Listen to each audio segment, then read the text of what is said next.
हरेर्नामैव हरेर्नामैव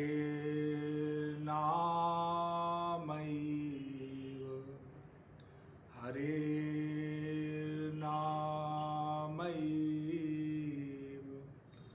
मम जीवनम्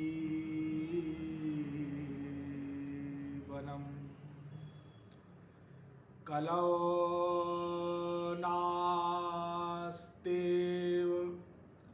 नास्तेव नास्तेव गतिरन्यथा।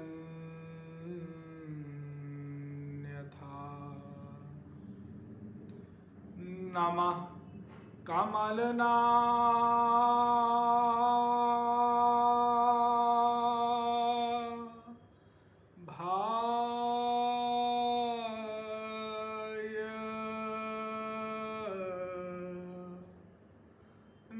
नमः कमलमालिने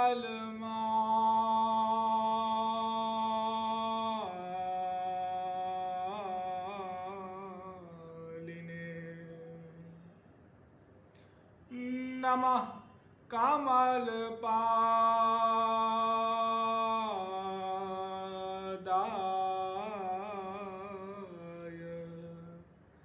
नमस्ते कमले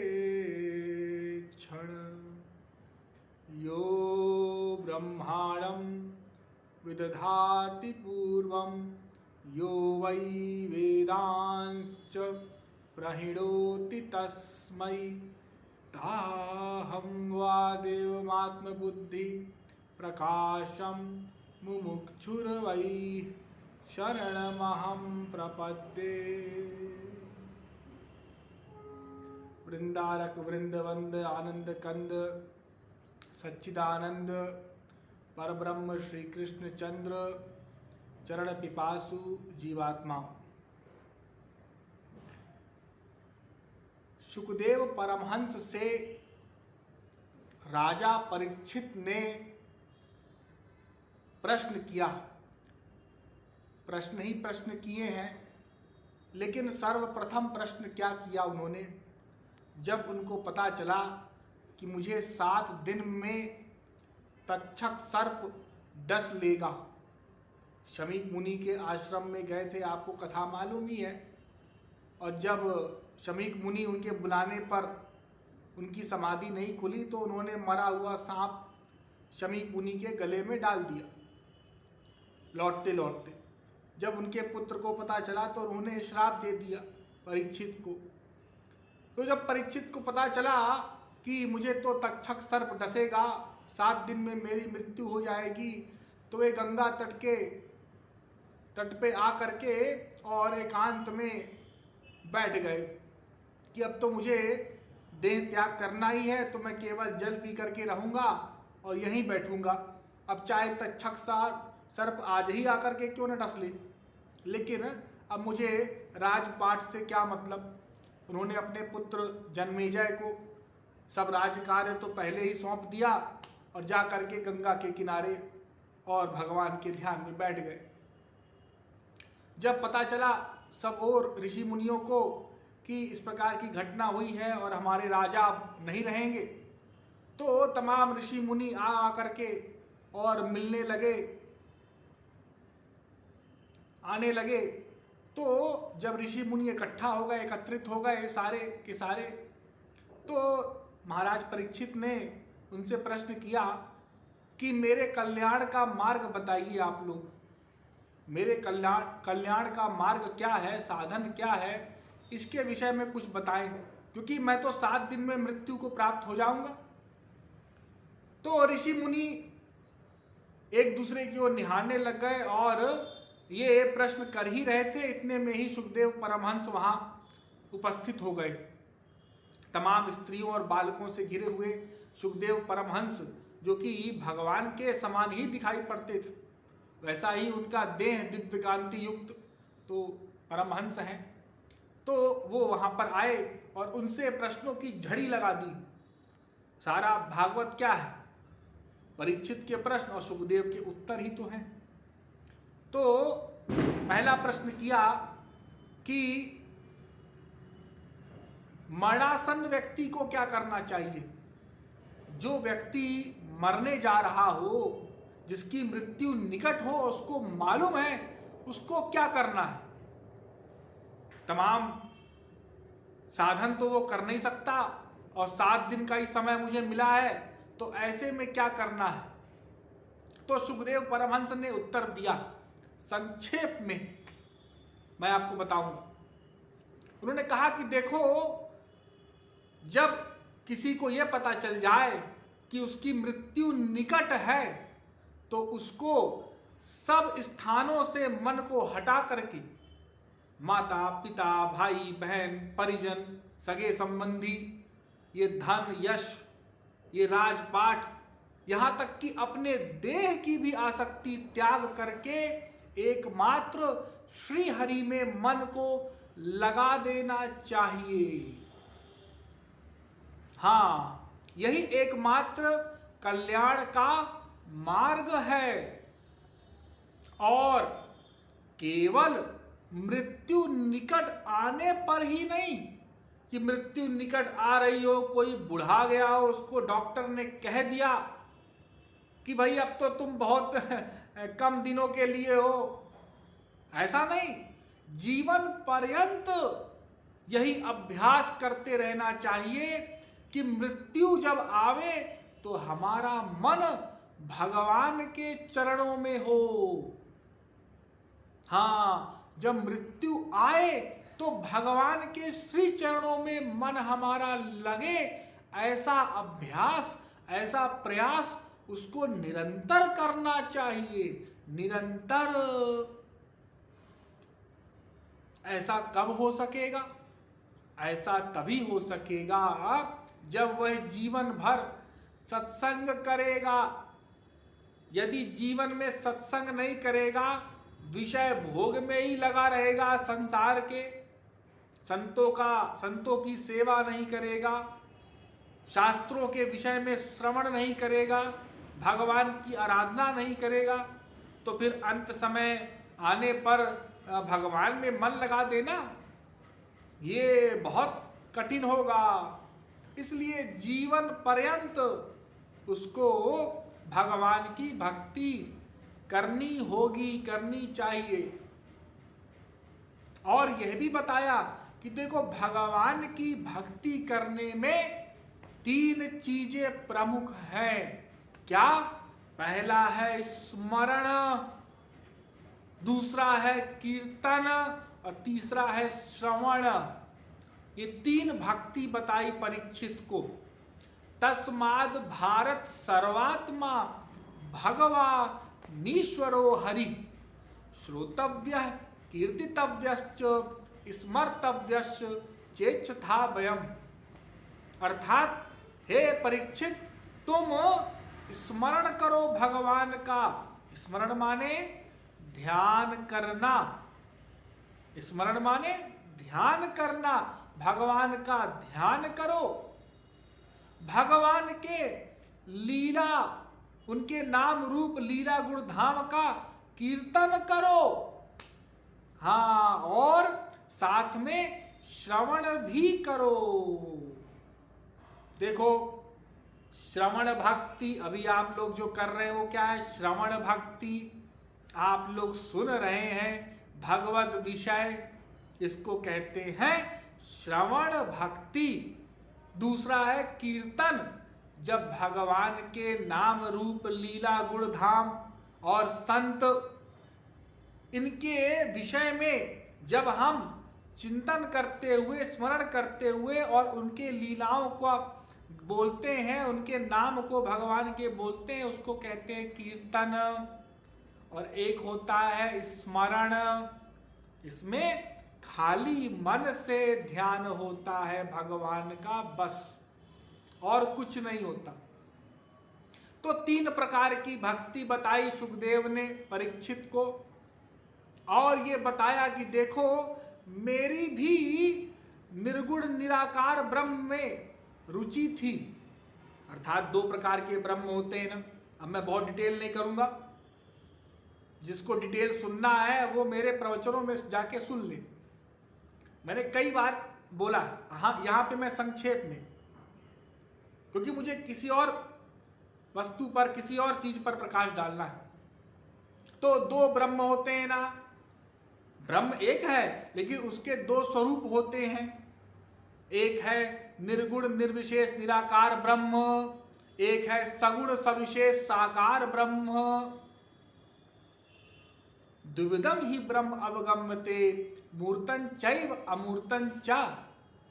वेद आदि जगत गुरु शंकराचार्य ने भी माना, मूर्तं चैव अमूर्तम द्वे एव ब्रह्मणो रूपे।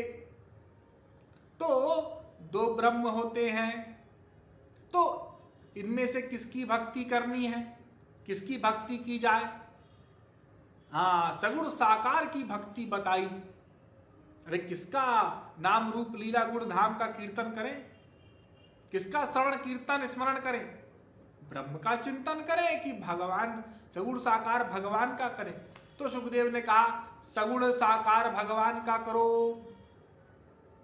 परिनिष्ठितोपि नैर्गुण्य उत्तम श्लोक लीलया ग्रहित चेता राजर्षे आख्यानम यदधीतवान। हे राजन, मेरी भी पहले निर्गुण निर्विशेष निराकार ब्रह्म में रुचि थी। वो मैंने आपको कथा सुनाई थी ना कि ये तो ब्रह्म का चिंतन करते थे और माँ के गर्भ से निकले ही नहीं, बहुत समय हो गया, और जब निकले तो सीधा समाधि में जाकर के वन में बैठ गए। हाँ, जब सुखदेव परमहंस को श्लोक सुनाया एक बालक ने भागवत का, तब उनकी समाधि टूटी और जाकर के वेदव्यास जी के पास भागवत पढ़ा सुना। उसके पश्चात भागवत का ज्ञान उनको हुआ और भगवान का प्रेम उनको मिला। तो उन्होंने कहा कि मेरी भी पहले, यही कह रहे हैं, रुचि थी, लेकिन मैं तुमको कहता हूं सगुण सविशेष साकार भगवान श्री कृष्ण का ही तुम ध्यान करो, उनकी ही भक्ति करो, क्योंकि रस आनंद बराबर है, लेकिन रस के क्षेत्र में भगवान का रस, सगुण साकार भगवान का रस वो अधिक है, श्रेष्ठ है। हाँ, भगवान आएंगे, लीला होगी, उनके नाम रूप लीला गुण धाम का चिंतन कर सकेंगे भक्त, उनको देख सकेंगे, सुन सकेंगे। यशोदा मैया अपना दूध पिला रही है, हाँ, बालक को माखन खिला रही है, नहला रही हैं, धुला रही हैं। ब्रह्म में ये सब कहाँ हो सकता है? तो सगुण सविशेष साकार का आनंद विशेष है। भगवान अवतार लेके आते हैं, भगवान मुरली वादन कर रहे हैं, सब सुन रहे हैं, भगवान गाय चरा रहे हैं ग्वाले के समान। हाँ, सबको आनंद मिल रहा है, भगवान सबके घर में जाकर के माखन चोरी कर रहे हैं। तो भगवान का आनंद सबको प्राप्त हो रहा है ना। हाँ,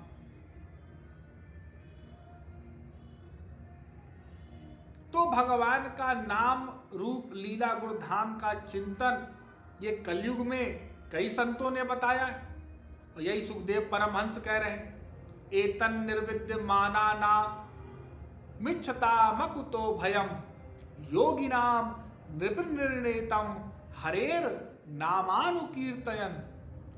बड़े बड़े योगी सिद्ध ज्ञानी ऋषि मुनि भी भगवान के नामों का कीर्तन ही करते हैं, भगवान के नामों का स्मरण ही करते हैं। बड़े बड़े ऋषि योगी मुनि सिद्ध भगवान का ही भजन किया करते हैं।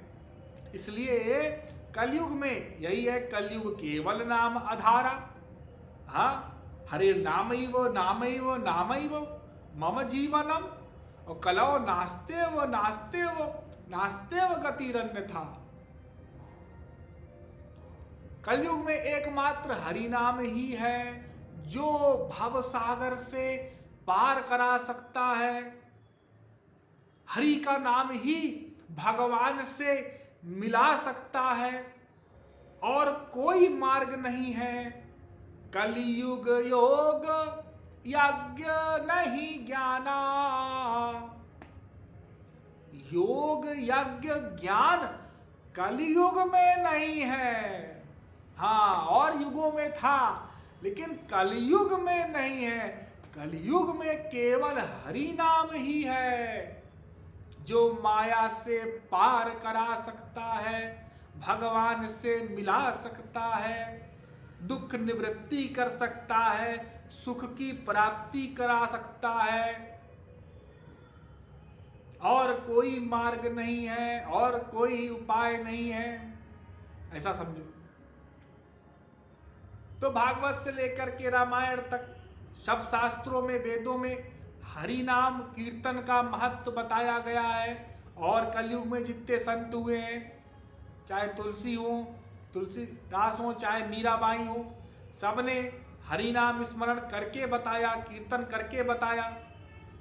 तो कीर्तन ही, संकीर्तन ही, हरि नाम स्मरण ही लगा रहे। एकमात्र हमारे कल्याण का मार्ग है। इसलिए परीक्षित, चाहे मरणासन्न हो चाहे न हो, यदि कोई मरने ही वाला है, 7 दिन ही है, तब तो फिर उसको पूरी तरह से मन भगवान के श्री चरणों में लगा देना चाहिए, क्योंकि वही एकमात्र लक्ष्य है, हमारा ध्येय है, प्राप्तव्य है, परम चरम राधांत है। इधर उधर मन न लगाते हुए एकमात्र श्री कृष्ण के श्री चरणों में ही मन को लगा दो, तो तुम्हारा कल्याण निश्चित है। अन्यथा कल्याण नहीं होगा, चाहे कुछ कर डालो, बड़े बड़े यज्ञ कर लो, चाहे तपस्या करो, चाहे कुछ करो, चाहे योग करो, श्री कृष्ण के चरणों में मन को लगाओ। मैं तो यही कहूंगा। और 7 दिन में और क्या कर सकते हो? हाँ, भगवान के चरणों में मन लगाने को तो कितना सरल मार्ग है, और ये सबसे सरल मार्ग भी है। और मार्गों में देखो कितनी कठिन कठिन बातें हैं। ज्ञान मार्ग में पहले 4 साधनों से संपन्न होकर के कोई आए, हाँ, शम दम शांतो दांता उपरत तितिक्षु, पहले इंद्रियों पर निग्रह करके मन पर विजय प्राप्त करके आए, तब ज्ञान मार्ग में प्रवेशिका होगी। लेकिन यहाँ तो सबके लिए है, चाहे कोई कैसा भी हो, पापी हो, दुराचारी हो, अनाचारी हो, व्यभिचारी हो, कैसा भी हो, सबके लिए भक्ति है, सुलभ है। इसलिए भक्ति करना है, और भगवान की भक्ति ही तुम्हें करना चाहिए। तो यह उत्तर हम सबको मानना है, केवल परीक्षित के लिए ही नहीं है। आज के लिए इतना ही, शेष फिर कभी। बोलिए वृंदावन बिहारी लाल की।